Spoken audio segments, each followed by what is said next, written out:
Good evening, I'm Brett Baer. Earlier this year, President Obama urged graduates to reject those voices, warning government was the root of all problems.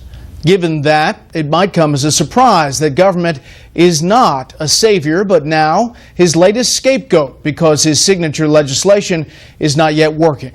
Chief White House correspondent Ed Henry has our lead story tonight.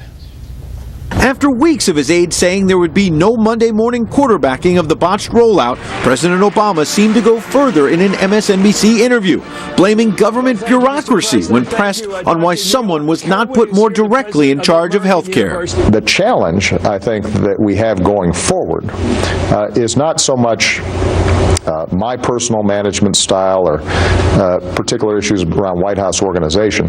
It actually has to do with what I referred to earlier, which is we have these big agencies, some of which are outdated, some of which are not designed properly. The president did note there clearly needed to be better controls in place on healthcare.gov. And spokesman Jay Carney said Mr. Obama was referring more broadly to the challenges in government. My question is he passing the buck? Is there not any changes that need to be made? The president believes very strongly that we ought to be functioning effectively at all levels of the government on behalf of the taxpayers. Republicans released more emails today charging the administration knew as early as August the exchange for small businesses would have to be delayed, yet did not reveal a problem until late September. Republican Fred Upton declaring, quote, the president's top lieutenants repeatedly looked us in the eye, insisting that they were on track when they knew looming deadlines would be impossible to meet.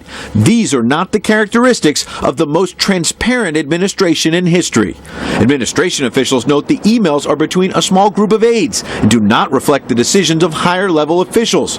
And White House aides believe they've had one of their best weeks in terms of improving the website and getting more people enrolled. Though when asked if they've turned the corner, Carney was cautious. I think we're making progress, but we're not there yet. Hedging because while the site has been getting better, there are still problems. In fact, the Wall Street Journal reports some states are refusing to enroll new people into Medicaid because of incomplete data from the federal site.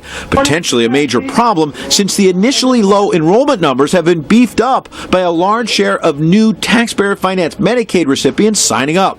Now, Republicans are vowing all of these questions will be front and center next week when Secretary Sebelius is back in the hot seat testifying on Capitol Hill Wednesday. Meanwhile, Senator Harry Reid is pushing back on reports that he's the only top congressional leader exempting some of his staff. He insists other leaders are doing the same, though he noted that when he himself signed up, his insurance costs went up $4,500. Right?